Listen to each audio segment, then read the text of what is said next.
বন্ধুগণ, সবাই কেমন আছো? আশা করি তোমরা সবাই খুব ভালো আছো। আজকের একটা নতুন আইটেমে তোমাদের স্বাগত জানাই। আমার পক্ষ থেকে আমি রিনা, তোমাদের সবার জন্য অনেক অনেক আন্তরিক শুভেচ্ছা ও ধন্যবাদ। তো আজকে সানডে স্পেশাল একটা থালি হয়েছে, লাঞ্চ থালি, বাট সেটা একদম নিরামিষ রান্না হয়েছে। তো নিরামিষ রান্না ইচ্ছে করে করলাম। রোজ রোজ মাছ মাংস ডিম ভালো লাগে না, একদিন মাঝে মধ্যে নিরামিষ একটু অন্যরকমভাবে রান্না করতে বেশ ভালো লাগে। তো আজকের আইটেমে কী কী রেখেছি চলো তোমাদেরকে একটু পরিচয় করিয়ে দিই। তোমরা হয়তো অর্ধেক চিনতেই পারছো, বাট কী যেটা পারছো না।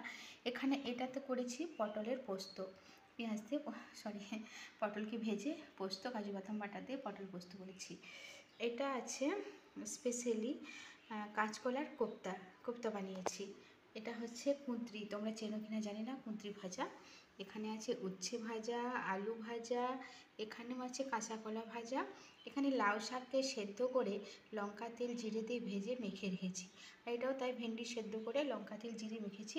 এখানে আম আছে, আছে সন্দেশ, আর এখানে আছে শুক্তো, লাউ ডাঁটার শুক্তো। আমি কিন্তু করলাটা একদম পুরো না ভেজে শুক্তোটা বানিয়েছি সব মশলা একসাথে দিয়ে। তো এটা হচ্ছে শুক্তো, আর এখানে আছে দই। এই ছিল আজকে রান্নাবাটি। তো কেমন লাগলো রান্নাটা অবশ্যই তোমরা জানাবে। আজকের টেবিল কী দিয়ে সেজে উঠেছে তোমরা নিশ্চয়ই দেখলে, আজকের খাবার টেবিল কেমনভাবে সেজেছে। তো প্লিজ তোমরা একটু লাইক কমেন্ট করো, শেয়ার করো যদি ভালো লাগে। আর কেমন হয়েছে রান্নাবাটি, অনেক কষ্ট করে কিন্তু পরিশ্রম করে রান্না করি, তোমরা প্লিজ কমেন্ট করে জানাও। ওকে বাই, সবাই খুব ভালো থেকো, ভালো থেকার শুভেচ্ছা।